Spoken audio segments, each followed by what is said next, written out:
우리 다 같이 하나님 말씀 보겠습니다. 마태복음 16장 13절부터 20절까지 말씀을 제가 봉독해 올리도록 하겠습니다. 마태복음 16장 13절부터 20절 말씀을 제가 봉독해 올리도록 하겠습니다. 예수께서 빌립보 가이사랴 지방에 이르러 제자들에게 물어 이르시되 사람들이 인자를 누구라 하느냐? 이르되 더러는 세례 요한, 더러는 엘리야, 어떤 이는 예레미야나 선지자 중에 하나라 하나이다. 이르시되 너희는 나를 누구라 하느냐? 시몬 베드로가 대답하여 이르되 주는 그리스도시요 살아계신 하나님의 아들이시니이다. 예수께서 대답하여 이르시되 바요나 시몬아 네가 복이 있도다. 이를 내게 알게 한 이는 혈육이 아니요 하늘에 계신 내 아버지시니라. 또 내가 내게 이르노니 너는 베드로라. 내가 이 반석 위에 내 교회를 세우리니 음부의 권세가 이기지 못하리라. 내가 천국 열쇠를 내게 주리니 네가 땅에서 무엇이든지 매면 하늘에서 매일 것이요 네가 땅에서 무엇이든지 풀면 하늘에서도 풀리리라 하시고 이에 제자들에게 경고하사 자기가 그리스도인 것을 아무에게도 이르지 말라 하시니라. 하나님의 말씀입니다. 아멘. 다 같이 기도드리겠습니다. 주 여호와의 영이 내게 내리셨으니 이는 여호와께서 내게 기름을 부으사 가난한 자에게 아름다운 소식을 전하게 하려 하심이라. 나를 보내사 마음이 상한 자를 고치며 포로된 자에게 자유를, 갇힌 자에게 노임을 선포하며. 주님 감사합니다. 우리를 위하여 이 땅에 오시고 십자가 지시고 달려 돌아가사 또 부활하여 주심을 감사를 드립니다. 오늘 십자가 위에서 그리고 주님 묻히셨던 그 무덤에서 모든 결박이 풀렸는 줄 믿사오니 그 현실 속으로 들어가 마음껏 메시아 통치를 누릴 수 있는 우리 될 수 있도록 우리를 초대하여 주기를 간절히 소망합니다. 예수께서의 보혈을 의지합니다. 우리를 정결케 깨끗게 씻어주시고 주 성령님께서 기름 부어주시다 우리에게 말씀해 주시기를 간절히 사모하옵고 살아계신 우리 주 예수 그리스도의 이름으로 기도드립니다. 아멘.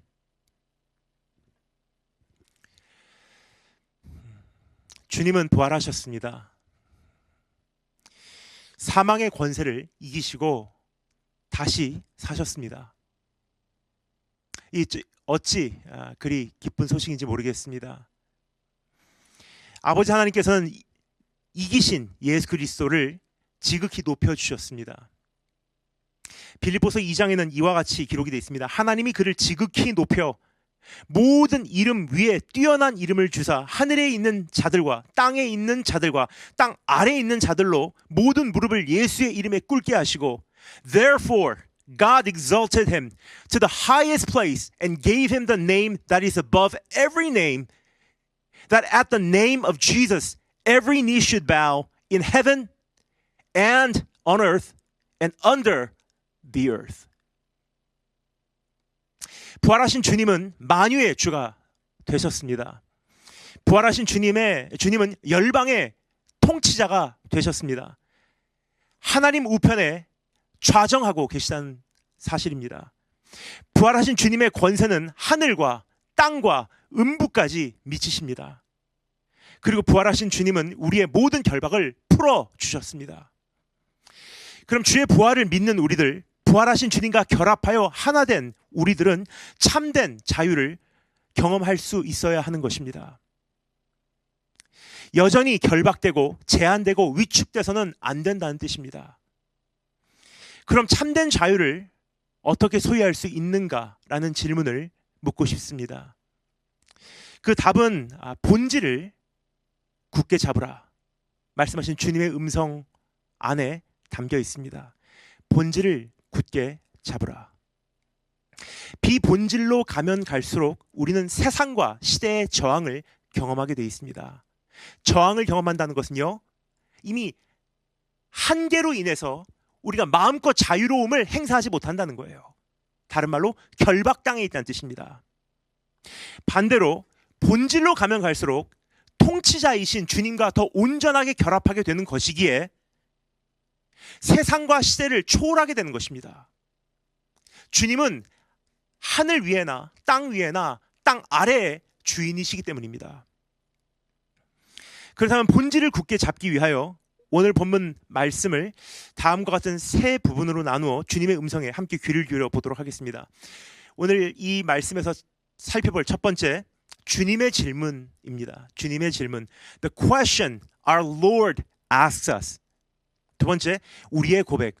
The confession that we must have. 그리고 세 번째, 고백의 파력. The impact of that confession. 이 세 가지를 함께 우리가 정리해 나가도록 하겠습니다. 그럼 첫 번째, 주님의 질문. 13절부터 15절까지의 말씀을 제가 한 번 더 읽어볼 테니 여러분께서 잘 들으시면 좋을 것 같습니다. 여러분 말씀 펼치신 상태로 말씀에 눈을 집중시켜서 귀를 여시고 또 내 입술을 움직이시며 함께 읽으셔도 좋습니다. 하지만 우리 하나님 말씀에 전심 다하여 집중하여 우리 읽어보도록 하겠습니다. 예수께서 빌립보 가이사랴 지방에 이르러 제자들에게 물어 이르시되 사람들이 인자를 누구라 하느냐? 이르되 더러는 세례 요한, 더러는 엘리야, 어떤 이는 예레미야나 선지자 중에 하나라 하나이다. 이르시되 너희는 나를 누구라 하느냐? 주님께서 우리에게 물으시는 질문입니다. 마태복음 16장 1절에서 12절, 오늘 이 본문 말씀이 있기 직전까지의 말씀을 보면 바리새인들과 사두개인들이 주님께 찾아와 하늘로부터 오는 표적 보이기를 요구하는 장면을 목격할 수가 있습니다. 참고로 사두개인들은 부활을 믿지 않는 사람들입니다. 주님은 바리새인들과 사두개인들의 완악한 마음을 너무 잘 알고 계셨습니다. 그래서 주님은 표적을 요구하는 그들을 오히려 꾸짖으신 후 제자들과 함께 호수 건너편으로 건너가 버리셨습니다. 가시던 도중 주님은 제자들에게 방금 전 일어난 사건을 정리해 주시며 바리새인들과 사두개인들의 누룩을 주의하라고 일러주셨습니다. Be on your guard against the yeast of the Pharisees and the Sadducees. 바리새인들과 사두개인들의 누룩을 주의하라. 누룩이라는 것은요, 본질을 변질시키는 요소입니다. 본질을 변질시키는 요소. Yeast is an agent that modifies the essential core nature of the dough.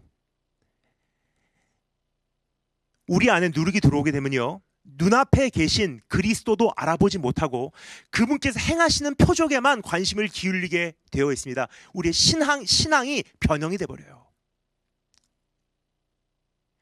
우리 가운데 임재하시는 하나님은 느끼지 못하고 부풀려진, 그렇죠? That's the effect of the yeast.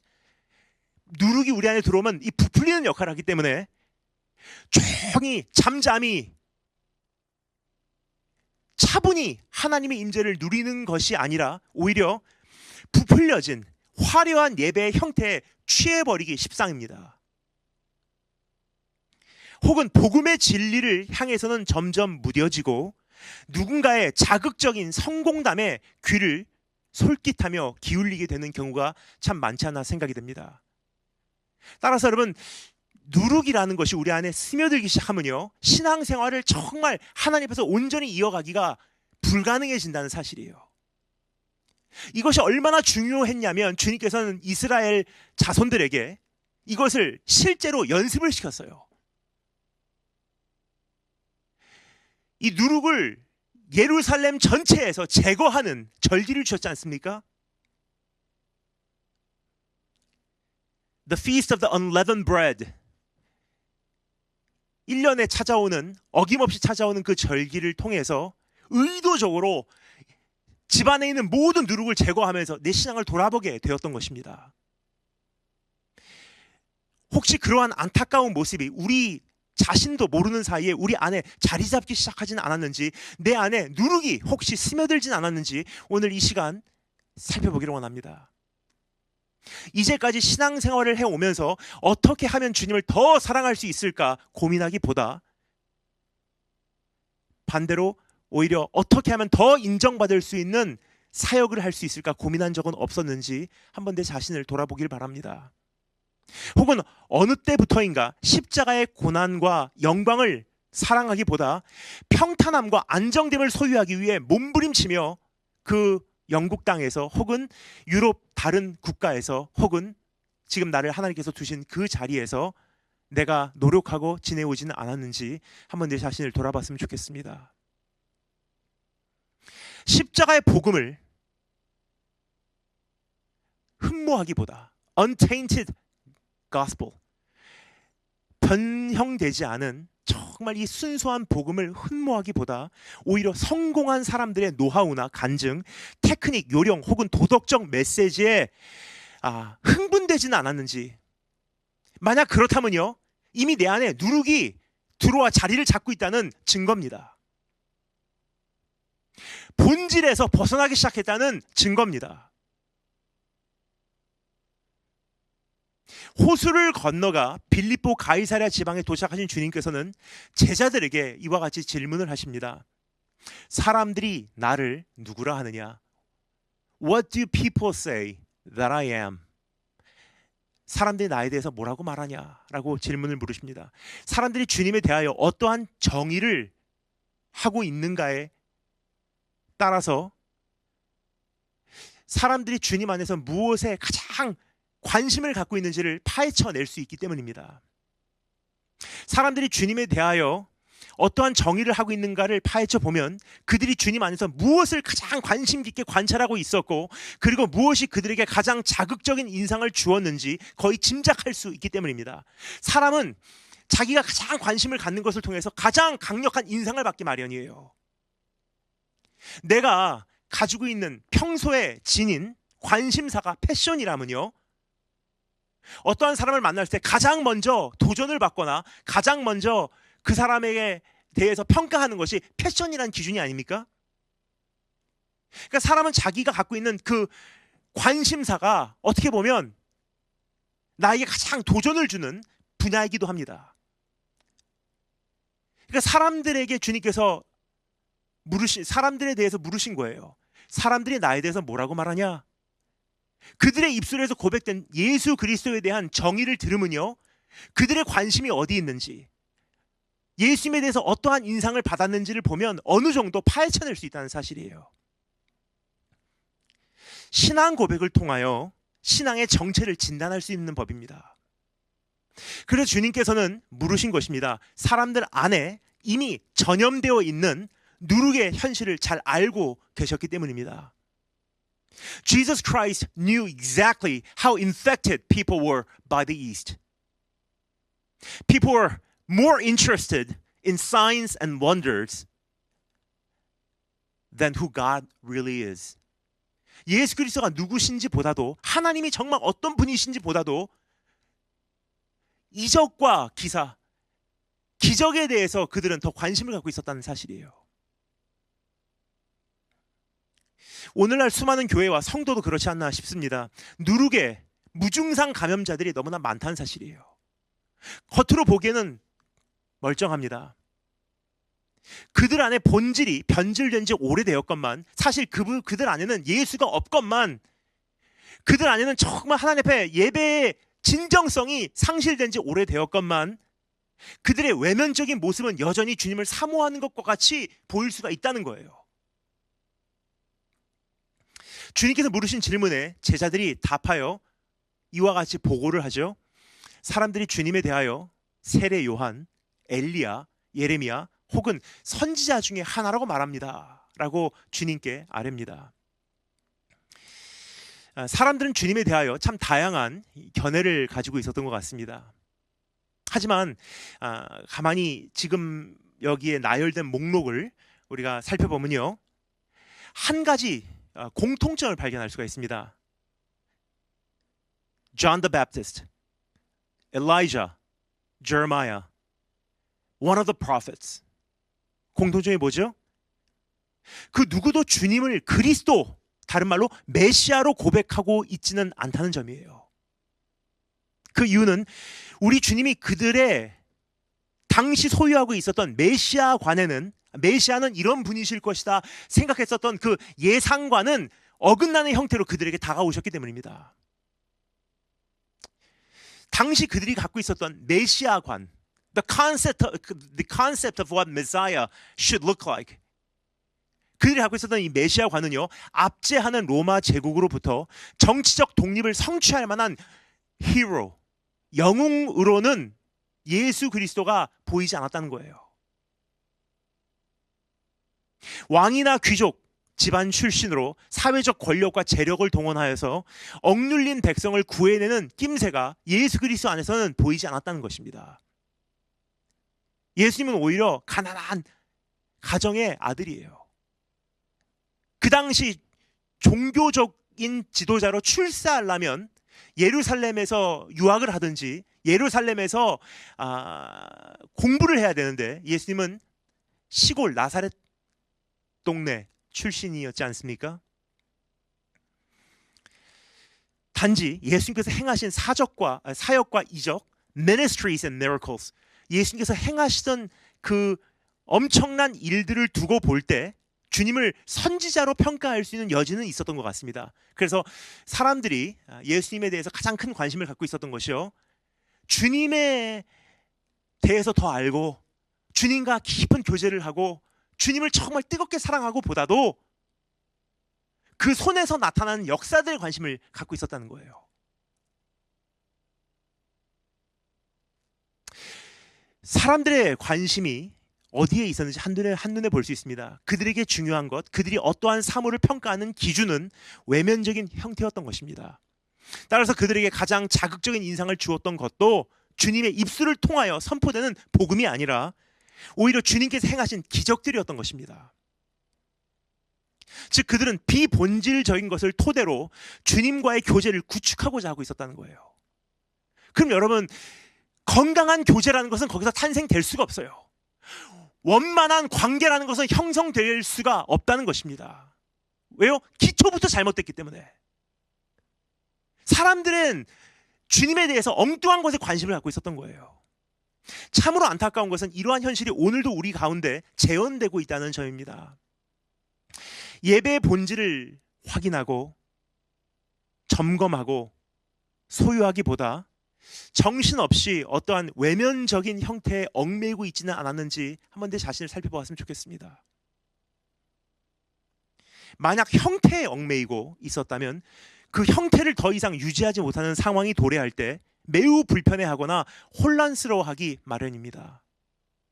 대표적인 예로, for example, 이번 코로나 사태가 터지며 지금까지 우리가 알고 있었던 예배의 형태를 더 이상 주장하지 못하는 상황 속에서 수많은 교회들과 성도들이 경험한 불편함과 혼란스러움을 우리는 꼽을 수 있을 것입니다. 코로나 사태 터지고 나니까 어떤 분들은 이렇게 말씀하시더라고요. 정부에서 제재가 들어오고 나니까 이렇게 말씀하시더라고요. 이제는 예배를 드릴 수가 없어요. 그냥 질문입니다. 여러분, 그 정도로 예배를 쉴 수 있다고 생각하십니까? 어제도 말씀드렸습니다만 코로나 사태가 터지고 대면 모임이 중단되었는데도 불구하고 저는 코로나 사태가 터지고 지금까지 단 한 번도 예배를 중단하지 않았습니다. 왜요? 예배는 생명이기 때문에. 그러나 형태가 바뀌었어요. 형태는 비본질이에요. 예배는 본질입니다. 예배의 본질은 예수 그리스도예요. 그럼 예수 그리스도가 변하지 않는 한 예배는 언제나 이루어져야 하고, 예배가 온전히 이루어지기 위해서는 변해가는 시대와 세상 속에서 형태를 바꾸는 것이 당연한 것 아니겠습니까?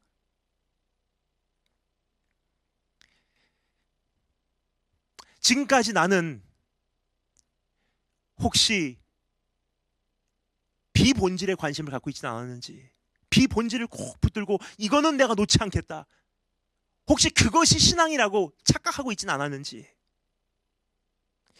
진정한 복음을 받아들이고 그것을 더 알기 위해 몸부림치기보다 오히려 비본질적인 것을 추구하고 거기에 열광하고 있지는 않으셨는지요.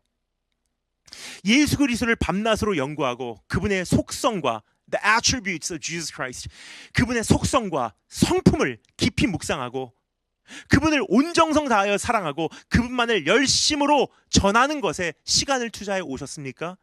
아니면 어떠한 기독교적 자기개발, self-improvement, 기독교적 자기개발, 상처치유, 재정관리, 비전 성취, 기도응답 받는 방법론 등등에 더 많은 관심을 기울이고 계시진 않으셨는지요?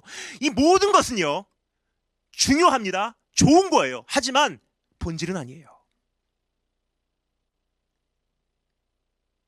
근데 그러한 것으로 내가 자극받고 거기에 관심을 기울이고 그것이 나의 그 신앙을 주도하는 길잡이 역할을 했다면요, 우리의 신앙은 시간이 가면 갈수록 세상이 바뀌고 시대의 바뀜 속에서 이어나가지 못하는 한계점에 도달할 수밖에 없다는 거예요. 왜요? 이 모든 것은 하나의 형태에 지나지 않기 때문입니다.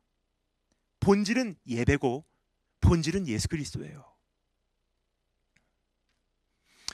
주님은 사람들이 주님에 대하여 뭐라고 평가하는지 보고를 받으신 후 곧바로 제자들에게 다음과 같이 질문하셨습니다. 너희는 나를 누구라 하느냐? 여기서 강조되고 있는 표현은 너희는입니다. 영어로는 이렇게 정확하게 기록되어 있습니다. But who do you say that I am? Who do you say that I am? 뭐죠? Not other people. Yeah, I get it what other people are thinking of me. But that's not important for me. But who do you say that I am? 너희는 나를 뭐라 하느냐? 다른 사람들이 말하는 것은 둘째치고 너희는 나를 누구라 고백하느냐 질문하신 것입니다. 주님은 자신의 제자들의 진정한 신앙 고백을 확인하시기를 원하셨던 것입니다.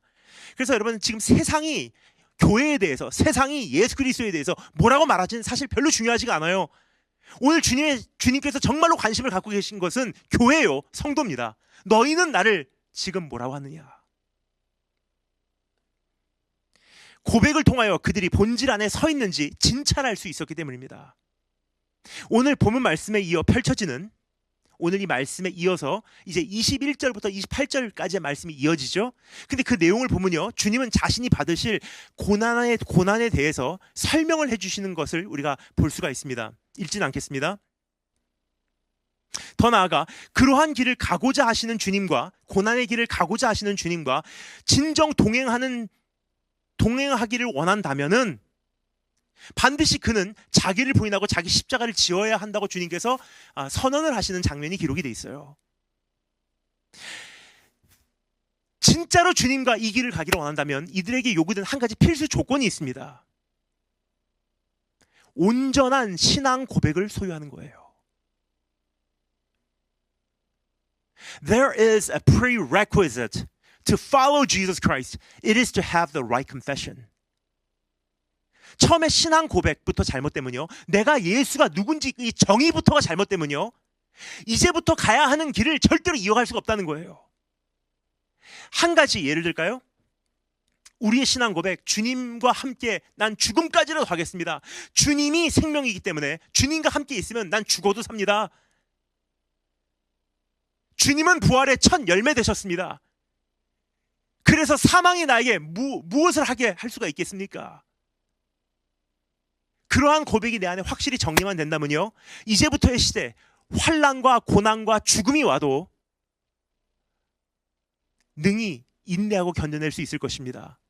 반대로 처음부터 나의 신앙 고백이요, 주님은 나의 기도를 응답하시는 분이시고, 주님은 나를 구출해내 주시는 분이시고, 주님은 나에게 내가 원하는 것을 다 주시는 분이라는 굉장히 편협된 부분적인 주님에 대한 그 인식만 갖고 있어서는요, 어느 선까지는 가겠지요. 근데 문제는요, 실제로 이제부터 환난 지수가 높아지면 높아질수록 내 신앙은 유지될 수가 없다는 거예요.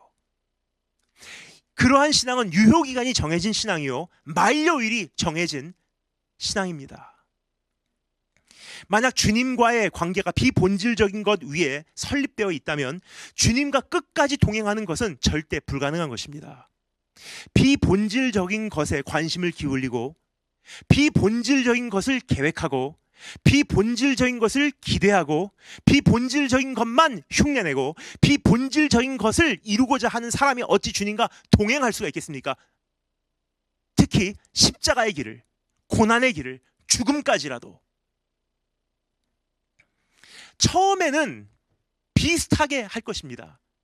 왜요? 무증상 감염자들이 그렇게 많기 때문에. 겉으로 보기에는 제자예요. 겉으로 보기에는 이 사람도 주님을 따르는 사람이에요. 그 안에 누룩이 들어와 있는데 별로 표면적으로 드러나는 증상이 안 보일 수 있습니다. 그러나 분명히 말씀드리겠습니다. 함께 도저히 못 넘는 한계점이 온다는 거예요. 만약 주님은 A라는 것을 우리에게 보이고 가르치시기를 원하시는데 따라가는 자가 B에 관심을 기울이고 그것만 흉내내려고 한다면 이것은 절대로 끝까지 갈 수 있는 관계가 아니라는 거예요. 비본질적인 것 위에 세워진 교제이기에 언젠가 반드시 한계점이 온다는 것입니다.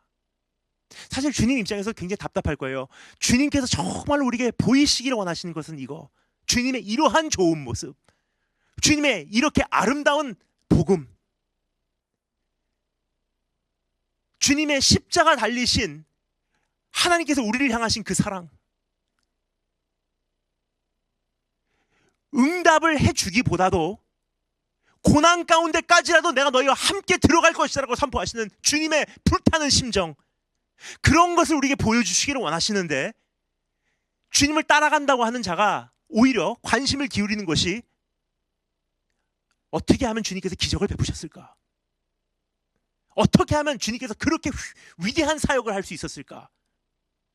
A를 보여주시는데 B를 흉내내기 시작하면요, 일본 말로 고마르, 곤란하다는 거예요. 그것은 진정한 관계가 형성될 수가 없어요. 주님은 우리의 신앙 고백에 관심을 기울여 관찰하고 계십니다. 한 사람 한 사람을 지금 보고 계세요. 네 관심이 어디가 있느냐? 내가 너에게 보이는 것을, 그것을 네가 캐치하고 받아들이고 있냐? 너희는 나를 누구라 하느냐? 이 질문의 답에 우리 정체가 드러나게 돼 있어요. 여론이 무엇을 요구하든 너희는 본질에만 생명을 걸겠느냐? Whatever people, everybody else says, would you be willing to risk your life for the essential? 정말 꼭 필요한, not something transitory, not something passing, not something finite, but would you be willing to risk your life for something that is infinite, something that is eternal, and something that is perfect? Not something partial, but something that is perfect and whole.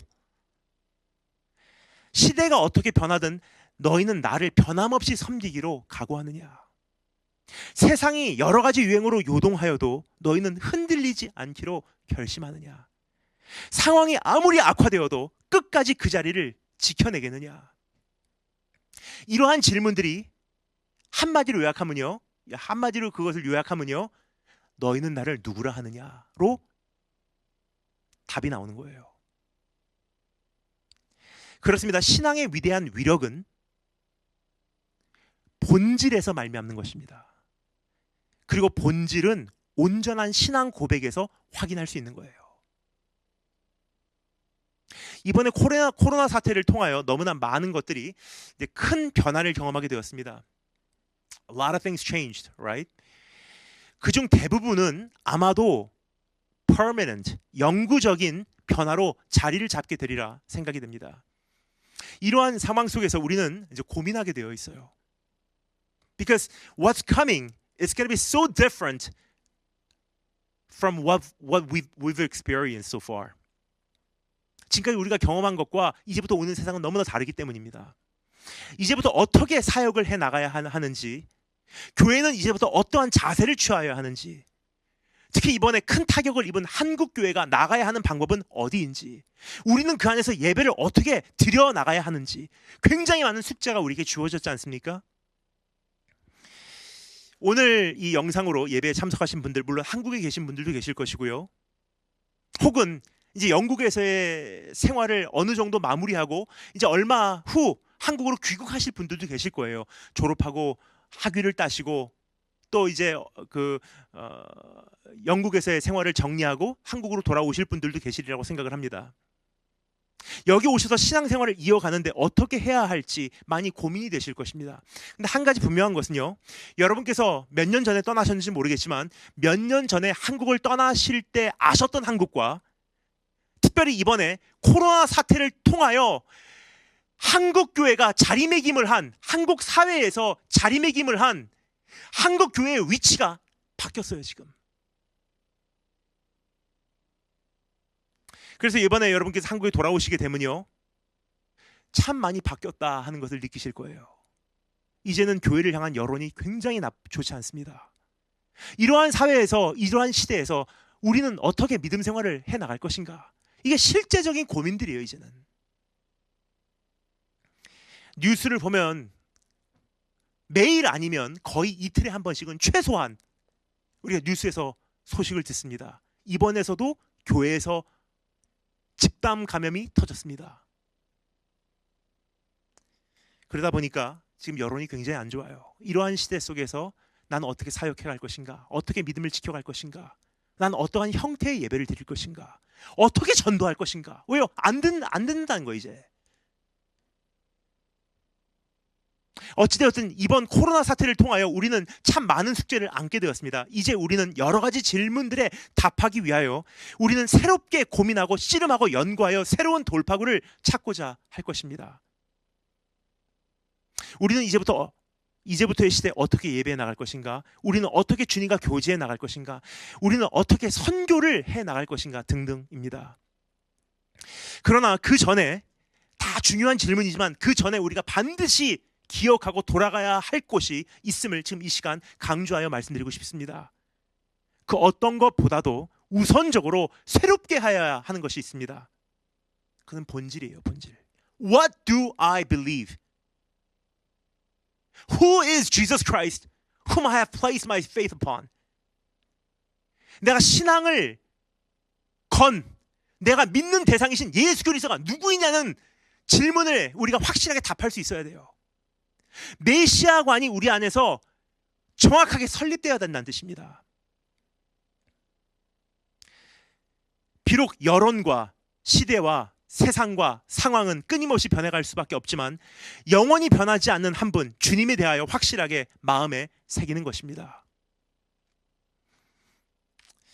여러분, 지난번에 제가 벌써 2년 전이죠. 2년 전에 제가 꿈이 있는 교회 수련회를 인도를 하면서 이와 같은 것을 나눈 적이 있습니다.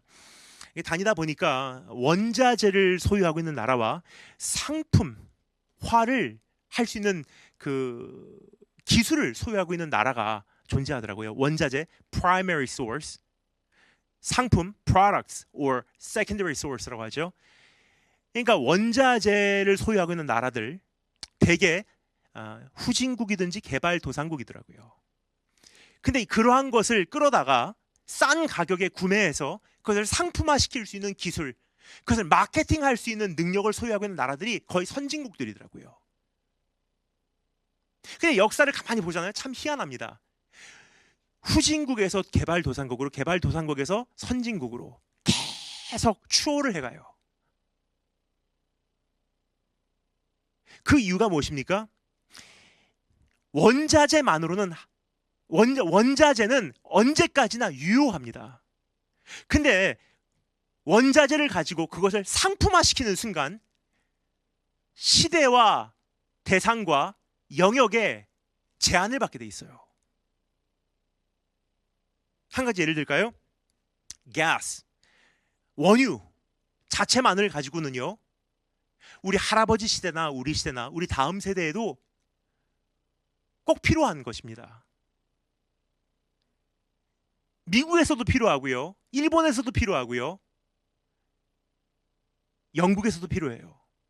근데 그것을 가지고 상품화시키는 순간 이제 그것에 대해 우리가 제한이 걸리게 돼 있어요. 이것을 가지고 우리가 어떻게 쓸 것인가. 전기차만 나오기 시작해도요, 이제 유효기간 만기예요. 할아버지 시대는 통했는데 우리 시대는 통하지 않는 것. 한국에선 유행하는데 영국에선 통하지 않는 상품들. 왜 그렇습니까? 원자재만으로는 무한계예요. 근데 그것이 상품화된 secondary source가 되는 순간 유효기간이 존재한다는 거예요. 유행이 끝나게 돼 있어요. 언젠가는 통하지 않게 돼 있다는 거예요. 다른 상품만 나와도 그 상품의 실용성이 떨어지게 돼 있습니다. 이와 같이 신앙도 마찬가지라고 생각을 합니다. 우리가 정말 본질만 가지고 있어서는요, 이제부터의 시대에 충분히 살아남을 수 있어요. 이 시대에는 이렇게 예배하고 저 시대는 저렇게 예배하고 이 시대에는 이렇게 전도하고 저 시대에는 저렇게 전도하고 본질이 확실하면 바뀌어갈 수 있는 유도리가 있습니다. 일본말 사용해서 죄송합니다. 유도리가 있어요. Flexibility. 본질이 확실하면요, 뭐가 중요한지를 알기 때문에 이것을 통해서 I can do all things. I can be all things for all people. 그 상황과 대상에 맞춰서 정확한 복음을 전할 수 있어야 합니다. 하지만 문제는요, 상품, 한 형태가 본질인 줄 알고 있기 때문에 우리는 이렇게 예배를 드려야 돼요. 근데 문제는요, 그렇게 예배 드리는 이 형태는 중국에서 안 통해요. 이란에서 안 통해요. 아프가니스탄에서 안 통해요. 프리-코로나 때는 통할 수 있어요. 하지만 포스트-코로나는 안 통할 수 있어요. 그래서 이제 정말로 우리가 결박을 풀기를 원한다면, 무한계로 날아오르기를 원한다면, unbound world, 하나님께서 우리의 모든 결박을 풀어놓으신 주님의 이 피조 세상을 마음껏 누리기를 원하신다면 통치자이신 주님과 결합을 해야 되는 거예요. 본질이에요, 본질.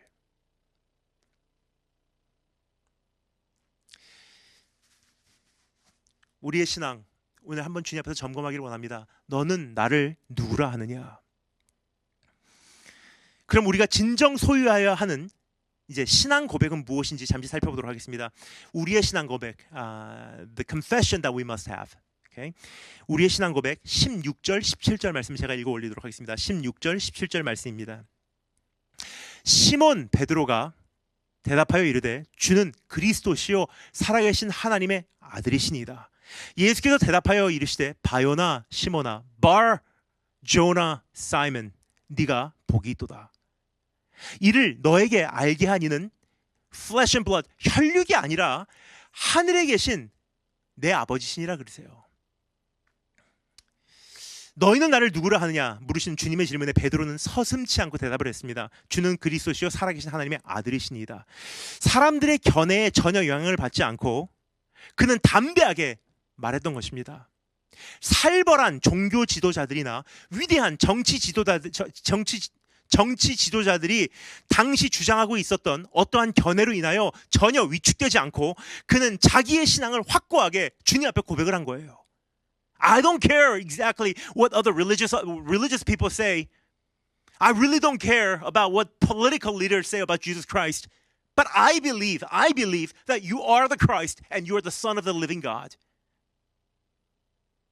너무나 위대하고 정확하고 온전한 신앙 고백이었다고 생각을 합니다. 우리가 본받아야 하는 그리스도관입니다. 우리의 신앙의 본질을 진단해 볼 수 있는 잣대라고 생각합니다. 이 고백 안에는요, 주님의 메시아 되심과 주님의 하나님 되심과 주님의 인간 되심이 인정되고 있어요. 동시에 simultaneously. 특히 주님이 그리스도, you are the Christ, you are 하 그리스토스 하 메시아. 주님은 그리스도라는 표현 안에는요, 주님이 왕 중의 왕이시고 주님이 영원한 대제사장이시고 주님이 하나님께서 보내신 최종적인 선지자라는 고백이 포함이 되어 있는 거예요. Lord, you are the living God. You are the ultimate king. And you are the highest priest. And you are the final prophet. 그렇습니다. 이것은 매우 간략하지만 동시에 매우 풍성한 고백입니다. 이 고백에서 선포되고 있는 진리의 진동이 여러분께서 느껴지시는지요? It's a powerful, powerful confession. It's a powerful faith statement. 내가 무엇을 믿고 있는지 확실히 알고 있었던 거예요. 이 고백은 주님에 대하여 이렇게 외치고 있는 것입니다. 지금 베드로의 고백을 좀 풀어보면요, 이 모든 내용이 다 포함이 돼 있어요. 주님은 You're the Almighty. 주님은 전능하신 분이십니다. You are the Creator. 주님은 창조자이십니다. 주님은 지존하신 분입니다. You are the Great I Am. 주님은 거룩하신 분이십니다. 주님은 영원하신 분이십니다. You are God eternal. 주님은 주권자이십니다. You are the sovereign Lord. 주님은 You are the Alpha and the Omega. 주님은 알파요 오메가요. 주님은 믿음의 설계자요 완성자이십니다. You are the author and the perfecter of our faith. 주님은 선한 목자이십니다. 주님은 임마누엘이십니다. 주님은 심판자이십니다. You are the Lion of Judah. 주님은 유다의 사자이십니다. 주님이 평강의 왕자이십니다. You are the Prince of Shalom. 주님이야말로 그 나라의 주인이라고 선언하고 있었던 것입니다. 이것을 한마디로 요약할까요? 주님은 그리스도시요 살아계신 하나님의 아들이십니다. Wow. It's a powerful, powerful confession. 이 고백은 어떠한 신학적 교리와 지식을 뛰어넘어 버렸어요. There's a difference between knowing and living, right? 아는 것과 행하는 것은 좀 차이가 있어요. 신학적 지식과 실제로 삶에서 그것을 결부시키는 것은 다른 이야기예요, 여러분. 근데 베드로의 고백을 한번 들어보면요, 이것은 신학적 교리를 뛰어넘어 버렸어요. 진정으로 이제 우리가 이러한 신학적 교리를 우리도 받아들일 뿐만 아니라 이것을 우리가 우리의 삶으로 살아내야 되는 임무가 우리에게 있는 것입니다. 그리고 그것을 토대로 삶을 살아가는 것이 참된 신앙생활이라고 할 수 있을 것입니다. 저는 시편 3편, Psalm 3, 시편 3편을 좋아합니다. 특히 코로나로 인하여 세상이 심하게 요동하던 지난 한 해, 처음에 코로나가 시작됐을 때 굉장히 사람들이 혼돈했죠. What is this? Where did it come from? 이제부터 세상은 어떻게 바뀌냐? 백신은 가능하냐? 누가 잘못이냐? 어떻게 하면 감염되냐? 그 당시 유행했던 뉴스 기억하십니까? 갑자기 미국에서 중국에서 한국에서 막 사람들이 쓰러지기 시작했어요. 입에서 피를 토해내면서 Is that because of coronavirus? 가짜 뉴스도 많이 나오고 참 두려움과 공포로 떨었던 때가 있었던 것 같습니다. 저는 그때 이 말씀을 참 많이 묵상했어요. Psalm 3. 이 말씀을 보면요, 다윗은 이렇게 고백합니다. You are a shield around me. O Lord, you bestow glory on me and lift my head. 우리말로 여호와여, 주는 나의 방패시요 나의 영광이시요 나의 머리를 드시는 자이시니이다 라고 고백을 하고 있습니다. 이것은 신학적 교리와 지식을 뛰어넘어서 진정 다윗 가운데 인정되고 시인되고 있으며 그것을 토대로 그는 살아가고 있었던 것을 우리가 그 다음 구절에서 확인을 할 수 있어요. 그러니까 다윗이 그냥 이것을 고백한 게 아니에요. 이 고백이 삶하고 결부를 해버린 거예요. 그 다음 구절이 이렇게 기록되어 있습니다. 다윗이 가지고 있던 신앙 고백, 그 다음엔 이렇게 말합니다. I lie down and sleep. I wake again because the Lord sustains me. In other words, he gets a very, very good night of sleep. I will not fear the tens of thousands drawn up against me on every side. 내가 누워 자고 깨었으니 여호와께서 나를 붙드심이로다. 천만인이 나를 에워싸 진친다 해도 나는 두려워하지 아니하리이다. 사방이 막힌 상황에서 그는 태연하게 단잠을 이루어요. He sleeps really well. 사방이 막히고 그 사람들이 나를 다 죽이려고 하는데 단잠을 자요. How is that possible? 우리는 지금 무슨 내일 시험만 있어도 잠이 안 오는데 사람들이 오늘 당장 나를 죽이러 왔는데 깊이 잠을 잘 수 있어요. 왜 그렇습니까? 그가 믿고 그가 고백한 것과 그의 삶이 결부를 해버린 거예요. 그는 그것을 진정으로 알았고 그것을 진정으로 믿었고 그것을 토대로 삶을 살아낸 것입니다. This is what happens when what you believe becomes one with how you live. Your theology, your faith, and your everyday life becomes one entity. 우리가 아는 것, 우리가 고백하는 것, 그리고 내 삶이 하나가 되면요, 그때부터 능력을 발휘하기 시작하는 거예요.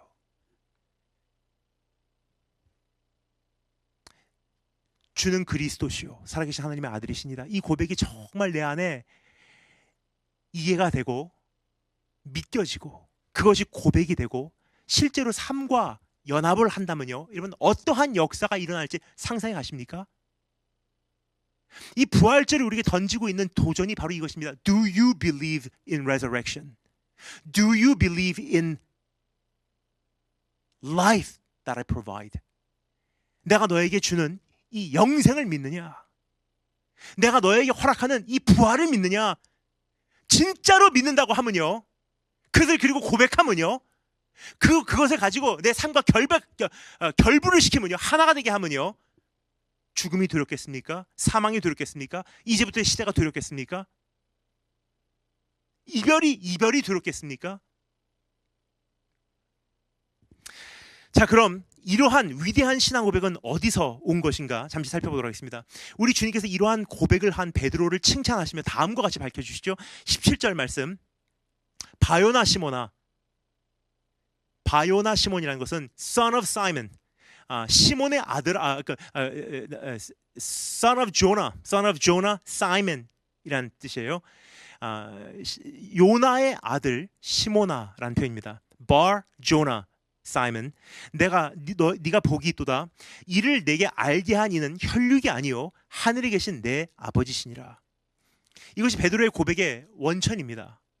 베드로가 이 사실을 어떻게 깨닫고 그것을 어떻게 믿고 어떻게 고백했다고요? 하늘에 계신 아버지께서 알려주셨대요. 예수 그리스도에 대하여 알게 되는 것은 자연적인 현상이 아니라 초자연적인 현상이라는 뜻입니다. 당연한 것이 아니라 기적이라는 뜻입니다. 부활이 믿겨지는 것도 인간의 지식으로는 불가능해요. So I pray to God, 하나님께 기도하옵기는 오늘 이 부활의 능력이 여러분께 임해서 성령님의 도우심으로 여러분께서 정말로 주님의 부활이 실제로 믿겨지고 그것이 내 삶과 결부를 해서 지금 두려움으로 쪄들고 있는 이 세상을 초월하시는, 정복하시는, 돌파하시는 축복이 있으시기를 주님의 이름으로 축원합니다. 예수님께서는 베드로를 바요나 시몬이라고 부르세요. This is not a coincidence. 이것은 우연이 아닙니다. 요나의 아들이라고 부르시는 것에도 우리의 관심이 끌립니다. 주님이 누구신지 그 정체를 정확하게 깨닫게 한 것은 혈육에서 난 것이 아니라고 말씀하세요. You didn't come up with this answer by flesh and blood. Let me paraphrase that. 다시 한번 요약합니다. 이런 뜻이에요. 베드로의 아버지를 비롯한 그 어떠한 사람이 요나의 아들, 아버지를 연상케 해요. 네 혈육의 아버지인 요나, 네 아버지가 너에게 그것을 알려준 것이 아니다. 그런데 곧바로 이어서 다음과 같이 말씀하십니다. 이것을 너에게 알게 한 것은 하늘에 계신 내 아버지께서 너에게 가르쳐 주신 거야. 지금 여러분께 설명드리는 것을요, 한마디로 통쾌하게 요약할까요? 이렇게 요약할 수 있습니다. Not your father, but my father taught you. 네 아버지가 너에게 그런 거 가르쳐 주지 못해. 하지만 하늘에 계신 아버지께서 너에게 그런 것을 가르쳐 줄 수 있어. 근데 그 아버지는 이제 곧 네 아버지가 될 거야. 그렇습니다. 본질을 바로 깨닫고 본질을 굳게 잡는다는 것은요, 절대로 어떠한 인간적인 노력으로 이루어지는 성과가 아니라 하나님의 개입하심이 필수 조건이라는 사실을 절대 잊어서는 안 될 것입니다. 그래서 오늘 다시 한번 우리가 하나님께 갈급해야 되는 한 가지 기도 제목이 있어요. 하나님, 정말로 깨닫게 하시고 정말로 믿게 하시기를 원합니다. 주님이 누구신지, 주님의 능력을 믿게 하시고 주님의 위대하심을 보게 하시고 그것을 전제로 삶을 살아갈 수 있도록 나를 도전해 주시기를 원합니다. 저는 15년 전에 미국에서 파송받고 나와서 여러 곳을 다니며 말씀을 전할 수 있는 기회가 허락되었습니다. 참 많은 곳을 지금까지 다녔던 것 같습니다. 그리고 너무나 많은 목사님들과 선교사님들과 그리고 사역자님들과의 만남이 있었습니다. 그러면서 저는 한 가지 궁금해지기 시작했어요. 많은 분들을 만나게 되는데 한 가지가 궁금해지기 시작했습니다. 어떠한 사람이 끝까지 쓰임 받는가라는 질문이에요. 어떠한 사람이 하나님께 끝까지 쓰임 받는가? 여러 만남들을 통하여 깨닫게 된 것은 끝까지 쓰임 받는 사람은 끝까지 본질을 붙드는 사람이라는 사실입니다. 처음에는 사역하려고, 처음에는 교회가 잘 안 되니까, 처음에는 그냥 유행이니까 여러 가지 프로그램 하더라고요. 근데 저는 한 교회를 계속 지속적으로 정기적으로 방문하기 때문에 가면 갈수록 보게 되는 거예요. 가면 갈수록 그 사역이 성장을 하고 안에서 내용부터 채워지고 강건하게 견고하게 설립이 돼야 되는데 비본질 위에 세운 교회는 무너져 내리더라고요.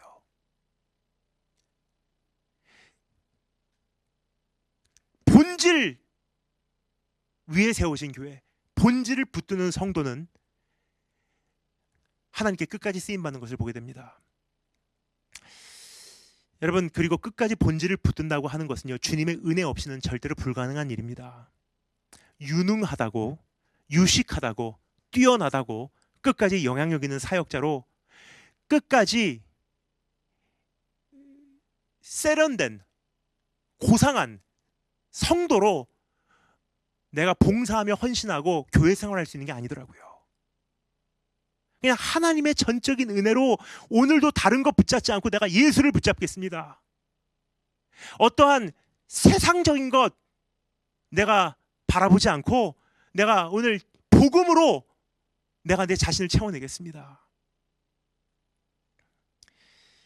주님의 도우심 없이는 그렇게 살 수가 없습니다. 그래서 우리는 이제 진정 무엇을 붙들어야 하는지 결심하여야 합니다. 무엇을 위하여 생명을 걸어야 하는지 결단하여야 한다는 것입니다. 지금까지 두 가지 살펴보았습니다. 주님께서 우리에게 물으시는 질문, 그리고 우리가 고백해야 되는 정답. 자, 그럼 마지막으로 세 번째 우리가 살펴보기를 원하는 것이 있습니다. 그러한 본질을 소유하면 그 파력은 어떠한가? What's the impact? How's the impact like? 그 온전한 고백의 파력은 어떠한가라는 질문이요. 고백의 파력 18절부터 20절까지 제가 읽겠습니다. 18절부터 20절 말씀 제가 읽겠습니다. 또 내가 내게 이르노니 너는 베드로라. 내가 이 반석 위에 내 교회를 세우리니 음부의 권세가 이기지 못하리라. 내가 천국 열쇠를 너에게 주리니 네가 땅에서 무엇이든지 매면 하늘에서도 매일 것이요 네가 땅에서 무엇이든지 풀면 하늘에서도 풀리리라 하시고 이에 제자들에게 경고하사 자기가 그리스도인 것을 아무에게도 이르지 말라 하시더라. 지금까지 살펴보았듯이 베드로는 엄청난 고백을 합니다. 주님은 이러한 고백을 베드로의 입술에서 나오게 됐다는 사실을 감탄해 하시며 베드로를 칭찬하시고 다음과 같은 두 가지를 베드로에게 약속으로 주세요. 이 두 가지 약속, 본질을 깨닫고 본질과 연합하고 본질을 고백하고 본질로 살아내기를 원하는 사람에게 주님께서 주시는 두 가지 선물입니다. 이 두 가지를 잠시 정리하도록 하겠습니다. 첫 번째, 요동치 않는 능력, the unshakable power. 그게 첫 번째 선물이에요. 본질과 결합하면요, 세상이 뒤집어지고 시대가 바뀌고 세월이 흘러도 요동치 않는, 흔들리지 않는, 쇠하지 않는, 무너져 내리지 않는 능력을 소유하게 됩니다. 우선 주님은 이렇게 말씀하셨죠. 너는 베드로라. You are Peter. 내가 이 반석 위에 내 교회를 세우리니. 얼핏 보기에는 주님은 베드로를 반석이라고 부르시는 것으로 오해를 할 수 있어요. Peter, you are the rock. 근데 그것은 말씀을 잘못 이해하신 거예요. 주님께서 말씀하시는 것은 베드로가 교회의 기반이, Peter is never the foundation of the church. 베드로는 교회의 기반이 아닙니다. 베드로는 교회의 foundation, 기초가 아니에요. 주님께서 여기서 말씀하시는 내용을 잘 들어보시겠습니다. Upon this rock, this라는 것은요, 베드로가 아니에요. Upon this confession, 네가 고백한 이 고백 위에 내가 내 교회를 세우리라. 베드로의 고백을 가리키고 있었다는 사실을 기억하기를 원합니다. 베드로는 반석과 같은 본질을 고백하였어요. 시대가 바뀌어도 변하지 않는 고백. 어떠한 대상 앞에도 유효한 고백. 세상이 뒤집어져도 흔들리지 않는 고백을 한 거예요. 그게 it's the truth. 그게 진리 아닙니까? 예를 들어서 여러분, 우리가 과학적 법칙만 봐도 쉽게 이해를 할 수 있어요. 과학적 법칙이 되기 위해서는, 과학적 법으로 인정받기 위해서는 어떻게 돼야 되죠? 100번 실험을 했는데 100번 다 똑같은 결과가 나와야 돼요. 그래야지 this is a scientific law 라고 인정이 되는 거예요. 근데 예를 들어서 미국에서 99번을 실험을 했는데 똑같은 결과가 나왔어요. 그런데 한국에 와서 실험을 했는데 전혀 다른 결과가 나왔어요. 그럼 이것은 과학적 법칙은 아니에요. 혹은 100년 전에 통했던 과학적 법칙이요, 우리 시대에 통하지 않는다면요, 이것은 과학적 법칙으로 더 이상 취급되지 말아야 되는 것입니다. 왜요? 과학적 법칙이라는 것은요, 시대와 공간과 대상을 초월하기 때문에 어디나 consistent, 똑같다는 거예요. 지속성이 있어요. 그러면 진리, the truth 라는 것은 무엇입니까? 시대가 바뀌고 세상이 바뀌고 유행이 바뀌고 사역자들은 왔다가 가고 한 세대가 가고 그 다음 세대가 와도 변하지 않는 게 있다는 거예요. 근데 문제는 우리가 지금까지 갖고 있었던 것, 찬양합니다. 그것이 우리가 신앙생활을 하는 건 줄 알았어요. 근데 그건 형태에 불과해요. 근데 그게 신앙생활이라고 알고 있으면요, 더 이상 이거 못하는 시대가 오면은 그럼 신앙생활 못할 것 같아. 아니에요. 그 형태가 이제는 유효기간이 끝났다는 거예요. 근데 바뀌지 않은 게 뭔지를 한번 생각해 보시기 바랍니다. 바뀌지 않은 건 한 가지 있어요. 아직도. 주님이 누구신가?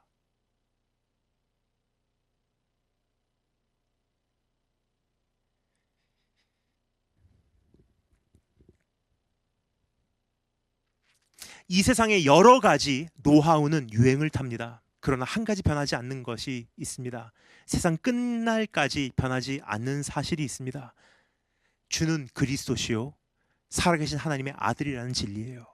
그러니까 주님은 누구신가? 그리고 그 주님과 결합하고 연합하고 하나가 돼서 이런 시대는 이렇게, 미국에선 이렇게, 중국에선 이렇게, 한국에선 이렇게, 북한에선 이렇게, 자유자재로 가장 중요한 것만 유지하면서 예배를 드리고, 그러한 상황에서 때로는 이런 모습으로 때로는 저런 모습으로 자유자재로 우리가 바꿔가면서 전도를 할 수 있다면 우리는 국경선이 없어요. 여러분, 결박이 풀어지는 거예요. 우리의 한계는 무한계가 돼버리는 거예요. 그래서 고백할 수 있습니다. 이렇게도 취할 수 있고 난 이렇게도 처할 수 있다. 어느 쪽에 처하든지 나는 자족하는 법을 배웠노라. 그래서 내가 고백하건대 내게 능력 주신 자 안에서 내가 능치 못할 일이 없느니라.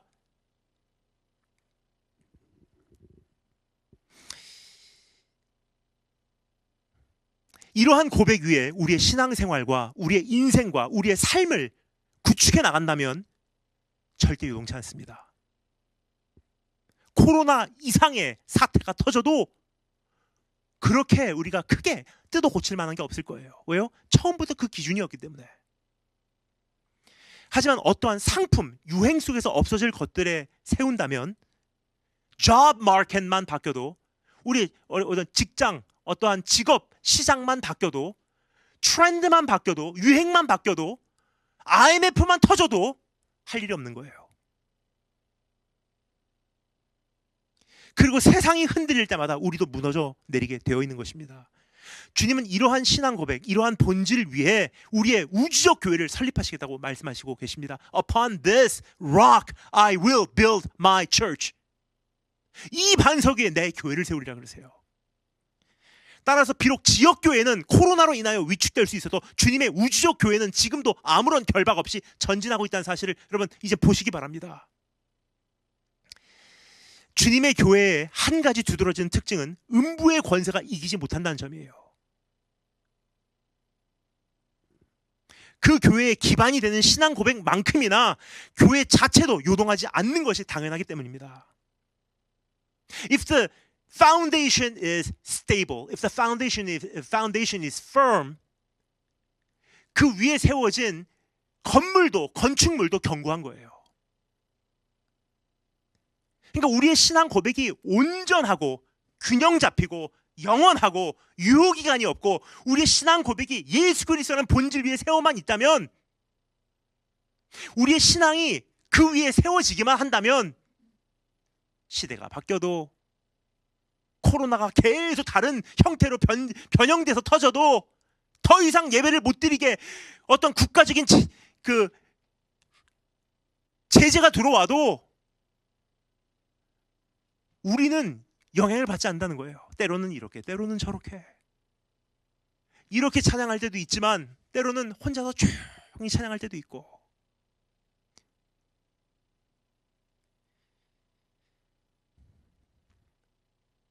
또 한 가지 주목하고 싶은 것이 있습니다. There is something that is implied here. 여기에 한 가지 암시되고 있는 현실이 있습니다. 교회는 음부의 권세를 맞서게 될 것이라는 사실이 암시되고 있습니다. 음부의 권세가 이 교회를 이기지 못하리라 라고 말씀하신 것은요, 교회는 세상의 저항을 받게 돼 있다는 사실을 주님께서 암시해 두신 메시지예요. In other words, 세상은 항상 교회를, the world will always try to overthrow the church. You will always experience a resistance by the world. 이 세상의 저항을 경험하게 될 것이라는 거예요. 교회는 사단의 공격을 받게 되어 있는 하나님의 공동체입니다. 따라서 교회, 예배, 사역, 신앙생활의 기준이 friction free, 아무런 저항도 공격도 없는 진공 상태를 우리가 기준으로 우리의 인생을 구축하고 우리의 사역을 구축하고 우리의 신앙생활을 구축해 나간다면요, 그러한 상황의 변화가 조금이라도 일어나면 이제 우리 신앙생활을 지속해 나갈 수가 없는 것입니다.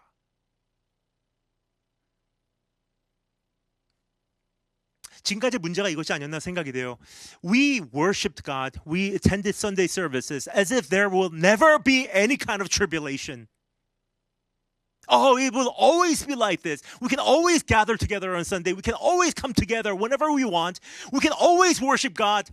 Really? 언제까지 그렇게 할 수 있는 게 아니에요, 여러분. Because we're not living in a friction-free world. We're not living in a vacuum. 우리가 살고 있는 세상은 아무런 문제도 없고 고통도 없고 눈물도 없고 세상에 저항도 없는 진공 상태에서 주님께서 우리 보고 신앙을 지키라고 말씀하신 게 아니지 않습니까?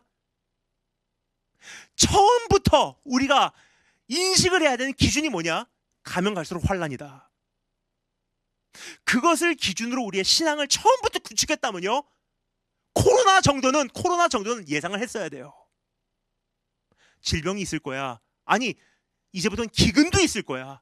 더 심한 핍박도 있을 거야.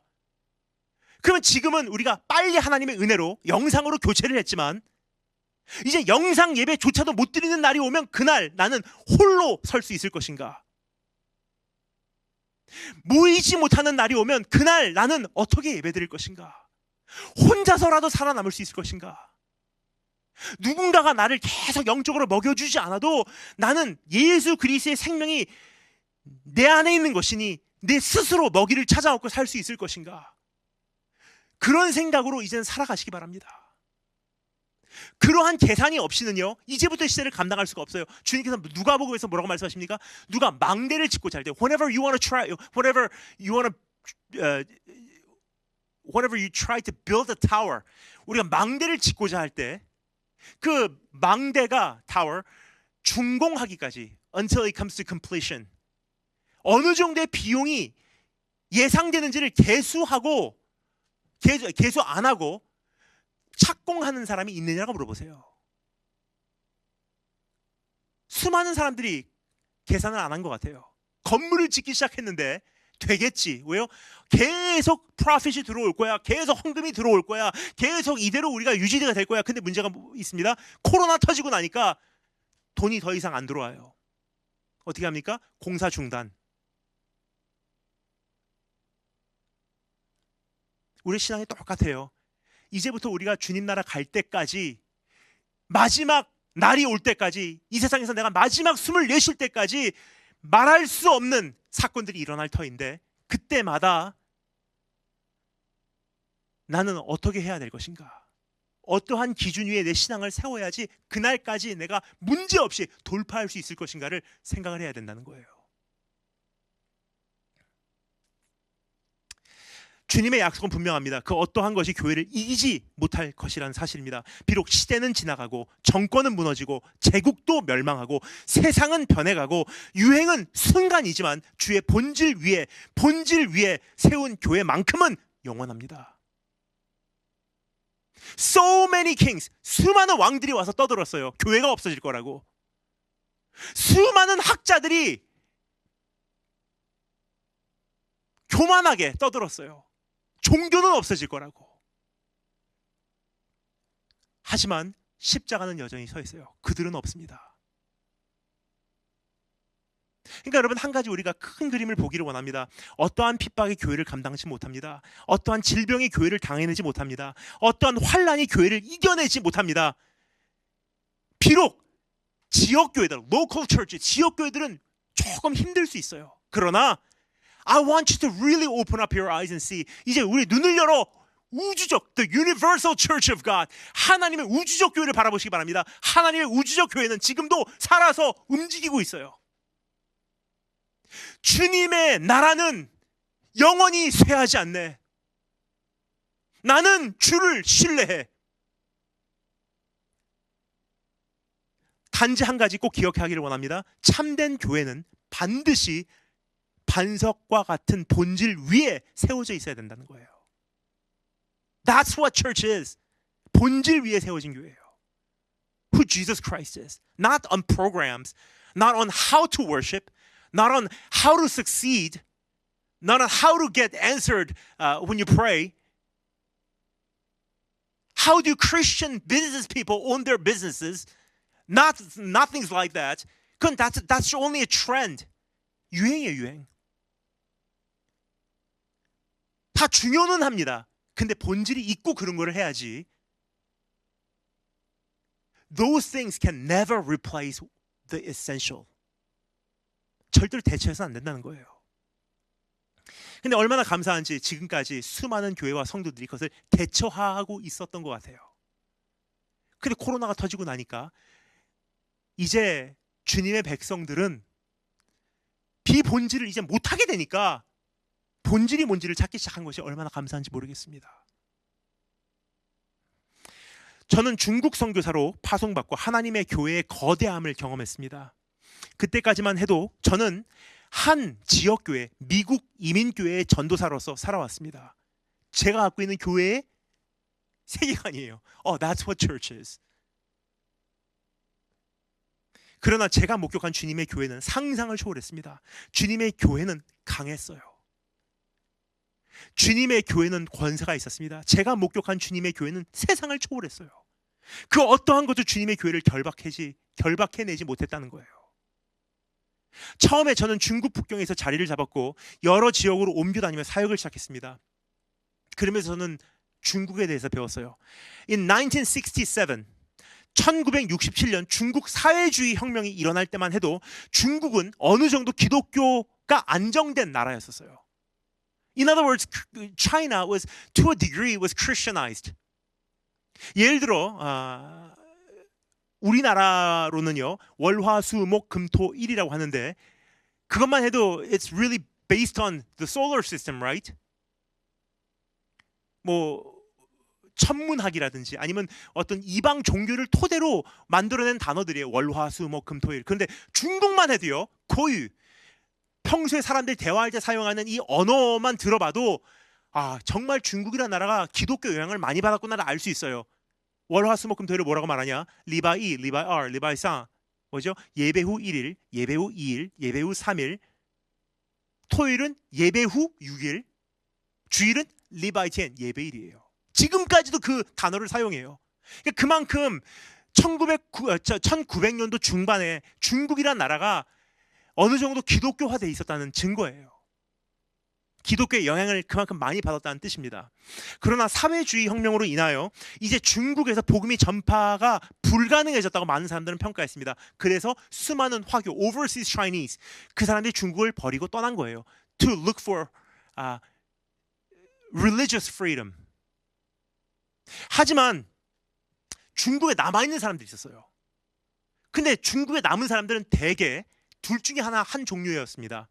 떠날 수 있는 힘이 없든지 아니면 중국에 남아서 중국을 지켜야 된다고 생각했던 사람이든지 거의 두 종류의 사람이 남고 사회주의 혁명으로 들어간 거예요. 사회주의 혁명 터지고 나니까 이제 중국 교회가 핍박을 받기 시작합니다. 중국 교회 문을 닫고요. 성도들을 핍박하고 성경은 다 마을 한 중심에서 불태워서 없애버렸어요. 성경이 중국 안에서 희귀 문서가 된 거예요. 그러면 교회가 없어져야 되겠죠? 아니에요. 본질이 있기 때문에 이제까지는 지상에 있었던 교회예요. Above the ground, above the surface. 지상에 있던 형태를 접어버리고 본질은 그대로인데 형태를 바꾸고 지하로 내려가서 이제는 건물교회가 아니라 가정교회라는 형태로 모이기 시작했어요. 그래도 괜찮습니다. 왜요? 본질은 여전히 예수 그리스도이셨기 때문에. 그러면서 많은 시간이 흘렀어요. 2000년도를 맞이하여 나중에 중국의 뚜껑을 열고 보니 어느새 중국 기독교 인구가 거의 1억 명을 돌파하고 있었습니다. Underground, 지면 밑에서 아래에서 번식을 해버린 거예요. 제가 중국에 발을 디딘 2006년도 초 추운 겨울이었습니다. 올림픽, 중국 베이징 올림픽 2년 전이었기에 중국 내부적인 혁명과 테러를 방지하기 위해서 소수 민족과 종교를 향한 탄압이 다시 꿈틀거리기 시작했을 무렵입니다. 한동안 지상으로 올라와 어떤 면에서는 미국과 한국을 비롯한 지상교회와 흡사한 예배를 진행해온 교인들이, 그렇죠? 2000년도 초창기부터 우리가 한국교회와 같이 예배 드리고 싶다 해서 중국교회도 어느 지역에서는요, 미국교회와 한국교회의 흉내를 내기 시작했어요. 아, 우리도 구도자 예배 드리자. 우리도 마음껏 찬양하자. 그런데 다시 핍박이 터진 거예요. 또 핍박이 시작되고 탄압이 시작되니까 이번에도 다시 중국교회는 지하로 들어갔어요. 어찌 보면 중국 정부 측 승리로 보일 수는 있어요. 그렇죠? 교회가 또 없어졌다. 하지만 현실은 절대 그렇지 않습니다. 이번에도 교회는 형태만 바뀌었지 오히려 지하에서 더 활성화되어 중동 지역을 비롯한 다른 미전도 지역까지도 부작용 없이 갈 수 있는 체계로 중국 교회는 구조조정이 돼버린 거예요. 그렇습니다. 본질이 확실하고 그것에 따르는 고백이 분명하면 주의 교회는 절대로 요동하지 않는 것입니다. 이게 우리가 갖고 있는 능력이에요, 여러분. 그러니까 자유를 하는 것은 내가 지금 어떠한 가치 기준으로 가지고 사냐에 따라서 내 안에 누려지거나 누려지지 못하는 것이지, 주님께서 I'm not gonna give you freedom. If you pray hard enough, I'm gonna give you freedom. 네가 열심히 기도하면 내가 자유를 줄 게가 아니에요, 여러분. 2000년 전에 이미 주님께서 십자가 위에서 모든 결박을 풀어버리시고 사망 권세를 이기시고 부활하셨지 않습니까? 그때 이미 주님은 하늘 위에와 땅 아래에 주가 되셨을 때 온 세계의 주권자가 되신 거예요. 그 주님과 내가 연합을 한다는 것. 우리가 기도했지 않습니까? 주님 내 마음에 들어와 주세요. 크리스찬이 된다는 것은요, to be baptized with God. 내가 그리스도와 함께 죽고 그리스도와 함께 사는 내가 예수 그리스도 하나가 됐다는 뜻 아닙니까? 그럼 그리스도와 하나가 됐다는 것은요, 그분의 통치 영역이 내 영역이 돼야 되는 거 마땅한 것 아닙니까? 근데 여기서 저항을 느끼고 저기서 저항을 느끼고 한다는 것은요, 내가 예수 그리스도와 아직 온전히 결합을 못했다는 뜻이에요. 주님께서 주시는 두 번째 선물 우리가 살펴보고 마치겠습니다. 주님께서 주시는 두 번째 선물은 결박을 푸는 열쇠입니다. 첫 번째는 unshakable power, 흔들리지 않는 요동치 않는 능력이고요. 두 번째는 결박을 푸는 열쇠입니다. The key to unbind the chains. 주님께서는 베드로에게 또 한 가지 약속을 허락해 주시죠. 천국 열쇠를 너에게 허락해 주노라. 이것은 하나님의 나라를 이 땅에 확장해 가는 열쇠를 의미합니다. 하나님의 뜻이 이 땅에 이루어지게 하는 열쇠입니다. 그런데 자세히 보면요, 이 열쇠에는 한 가지 비밀이 있어요. 이 열쇠를 사용하는 방법은 하늘문을 직접적으로 여는 것이 아니래요. 하늘문을 열기 위해서 한 가지 조건이 있어요. 하늘 문을 열려고 하면요, 하늘 문에다가 열쇠를 꼽는 게 아니라 땅에서 여는 거래요. 그래서 주님께서 뭐라고 말씀하십니까? 땅에서 무엇인지 매면 하늘에서도 매일 것이요, 땅에서 무엇인지 unlock, unbind, 풀면 하늘에서도 풀리리라. 즉 하늘에서 매고 푸는 것은 땅에 달렸다는 뜻이에요. 하나님 나라의 확장은 이 땅에 살고 있는 부르심을 입은 우리가 이루어 나가야 한다는 뜻입니다. 하지만 문제는요, 우리가 제한되고 한정됨을 경험한다면 어찌 하나님 나라를 이루어낼 수가 있겠습니까? We are bound. We are bound. Oh, I cannot do that. I can't worship because of coronavirus. I can't do that. Oh, I can't. 그 하늘 이 땅에서 꼭꼭 묶어놓고 잠궈놓고 감금시키고 나는 못해요 하고 있으면 하나님 나라 문을 누가 열겠습니까? 하늘나라를 여는 방법은 딱 한 가지래요. Whatever you unbind on earth, it will be unbound in heaven. 이 땅에서 풀면 하늘에서 풀린대요. 그럼 이 땅에서 어떻게 푼다고요? 조금 전에 말씀드렸지 않습니까? 예수 그리스도와 온전히 결합하면요, 쇠사슬이 끊겨버려요. 쇠사슬이 끊겨버려요. 아, 이거 제한이 없네. 이제는 지상에서 못하면 지하로 돌아가면 되네. 기타로 찬양하지 못하면 그냥 읊조리면서 찬양하면 되네. 다 같이 모여서 찬양 못하면, 다 같이 모여서 예배드리지 못하면 두세 사람이라도 모인 곳에 주님 계시니까 그냥 가정에서 엄마 아빠하고 예배드리면 되네. I can do all things in any situation, no matter what the situation, no matter what the circumstances are. 우리의 실상은 막혀있는 북한이라고 생각할 수 있습니다. 그러나 주님의 관점은 북한은 단 한 번도 막힌 적이 없다는 사실을 기억하시기 바랍니다. 혹은 우리는 이슬람 지역은 가기 힘들다고 생각합니다. 하지만 본질을 유지하고 형태만 바꾼다면 이슬람 지역도 우리에게는 이미 열려있다는 사실을 이제는 알기 원합니다. 또 우리의 현실은 코로나로 인하여 제한된 신앙생활이라고 생각하실 수 있습니다. 그러나 이러한 팬데믹 속에서도 주님의 경영은 여전히 진행되고 있다는 사실을 아시기 바랍니다. 여전히 복음은 땅끝을 향해서 거침없이 전진하고 있습니다. 주님은 새로운 일꾼들을 끊임없이 일으켜 세우시고 계세요. 지금 가만히 보면요, 코로나가 터지고 until it gets better, 마치 모든 것이 잠시 중단된 것 같이 느껴지죠. 언젠가 다시 정상화되면 그때 가서 우리 본격적으로 해보자. 그건 우리 생각이고 하나님의 나라는 단 한 번도 쉰 적이 없어요. 중단된 적이 없습니다. 하나님은 여전히 새로운 일꾼들을 일으키시고 계세요. 주님은 새로운 일들을 여전히 행하시고 계십니다. 여러분, 주님의 나라는 단 한 번도 중단된 적이 없습니다. 단지 우리는 본질을 확인하고 소유해야 하는 것입니다. 그러면 형태에 대한 자유를 맛보게 될 것입니다. 결과적으로 우리는 닫혀져 있다고만 생각했던 문이 열려 있는 것을 발견하게 될 것입니다. 위축될 수밖에 없다고 생각해온 상황이 주님께서 자신의 나라를 확장시키는 도구로 쓰임받고 있다는 사실을 보게 될 것입니다. 영원토록 쇠하지 않는 나라를 경험하게 될 것입니다. 그리고 본질의 능력을 체험하게 되리라 믿습니다. 오늘은 부활절입니다. 부활절을 생각하면 저는 주님께서 계셨던 무덤을 떠올리게 되더라고요. 무거운 돌문으로 막혀있는 그 무덤에서 주님은 사망의 결박을 푸시고 일어나셨어요. 부활하신 주님을 아직 만나지 못했던 제자들은 세상이 무서워서 문을 걸어 잠그고 위축되어 있었다고 성경 기록하고 있죠. 그러나 부활의 주님은 그들에게 찾아오셔서 그 집 안으로 들어가 그들을 만나 주셨고, 두려워 떨고 있는 사람들, 문을 꼭꼭 걸어 잠그고 있는 사람들, 주님께서는 그는 찾아가신 거예요. 자신의 부활을 그들에게 또 증거해 주셨어요. 그들로 하여금 부활의 능력을 맛보게 하셨습니다. 그러한 부활을 경험한 사람들은 참된 증인으로 세상과 시대를 뛰어넘기 시작했지 않습니까? 초대교회가 탄생된 거예요. 지나온 약 1년하고 4개월이라는 시간 동안 코로나 바이러스가 세상을 휩쓸고 가버렸어요. 그리고 그것이 휩쓸고 지나간 자리에는 사망의 그림자가 깊이 스며들어 있습니다.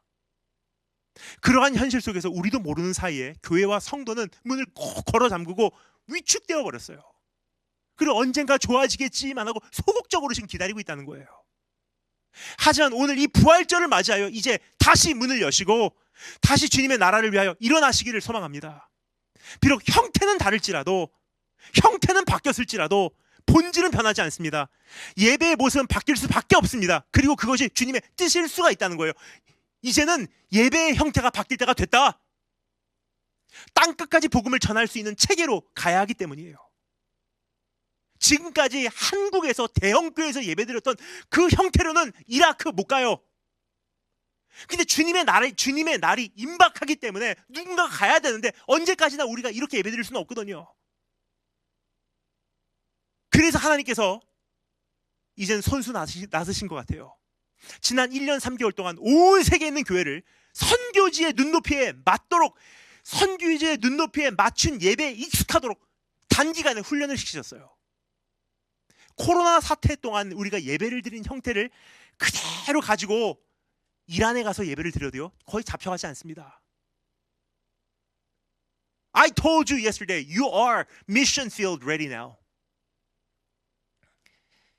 여러분, 예배의 본질은 여전히 변하지 않습니다. 동일합니다. 따라서 예배의 본질 되신 예수 그리스도를 꼭 붙잡으시고 그 어떠한 형태는 이제 미련을 버리시며 주님의 나라를 위하여 무덤에서 일어나시는 기적을 경험하시기를 주님의 이름으로 축원합니다. 다 같이 기도하겠습니다.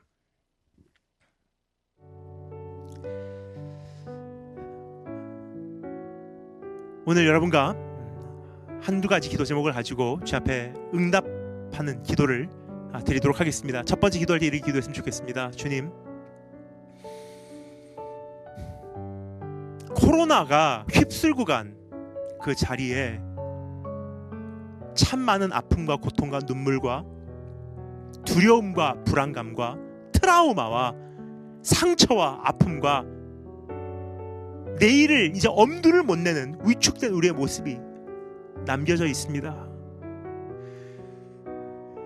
십자가에서 죽임당하시는 예수 그리스도를 멀리서 바라보며 세상 사람들에게 위축되어 세상이 너무 두려워서 문을 꼭꼭 걸어 잠그고 있었던 그들의 모습이 바로 오늘 우리의 모습입니다.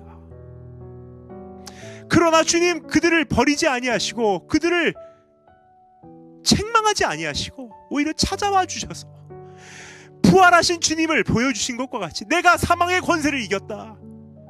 저 하늘 내 거야. 이제 이 땅 내 거야. 저 음부까지도 내가 정복하고 돌아왔다. 모든 것들이 그 예수 그리스도의 발 앞에 무릎 꿇게 만드신 하나님의 위대한 능력. 내가 섬기는 주님이 바로 그런 분이세요. 주님, 그러면 주의 몸된 교회를 이젠 불쌍히 여겨주시사 꼭꼭 걸어 잠근 차가워진 우리의 심정, 우리의 마음, 우리의 교회를 다시 한번 주님께서 녹여주시고 문을 열어주시기를 원합니다. 비록 이전과 같은 우렁찬 찬양팀으로 인한 찬양이 언제까지 불려질지는 모르겠지만 이제는 하나님 괜찮아요. 혼자서도 충분히 예배드릴 수 있더라고요. 어느 사이엔가 저는 멜로디가 없어도 읍조림을 가지고도 난 주님을 예배하고 있는 사실을 발견하게 되었습니다. 하나님, 내가 이렇게 바뀌었어요. 우리 안에 다 그런 고백들이 있을 것입니다. 그래서 우리 주님 앞에 우리 기도할 때 이렇게 기도했으면 좋겠습니다. 하나님, 우리를 살려주세요. 부활의 능력을 경험하게 해주세요. 교회의 문을 열어주세요. 우리의 심정을 열어주세요. 이제는 묶여진 열방을 보는 것이 아니라 열려진 열방을 보게 하여 주시기를 원합니다. 우리 다 같이 함께 기도하도록 하겠습니다. 기도합니다.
우리 이어서 기도하겠습니다. 우리 이어서 기도하신 후에는 우리 담임 목사님 나오셔서 또 나머지 순서 진행해 주실 터인데, 제가 오늘 이 강단에서 내려가기 전에 여러분과 한 가지 기도 제목만 더 공유하고 싶습니다. 이렇게 기도했으면 좋겠습니다. 주님, 2000년 전에 이미 결박을 풀어주셨는데 나는 여전히 그 결박을 경험하고 있습니다. 그래서 오늘 다시 한번 주님 손에 나를 올려드립니다. 결박을 풀어주시기를 원합니다. 묶였던 것들, 묶였던 관계, 묶였던 사역, 묶였던 고정관념, 나를 결박하고 있었던 지나온 날들의 상처들, 나를 결박하고 있었던 내 고집들, 이 모든 것 주님 발 앞에 내려놓사오니 주님께서 나를 자유롭게 하여 주시사 이제는 시간과 공간을 초월하는 어떠한 시대에도 어떠한 세상에도 요동치 않는 참된 교회 되게 하여 주시기를 간절히 소망합니다. 우리 다 같이 함께 기도하겠습니다. 기도합니다.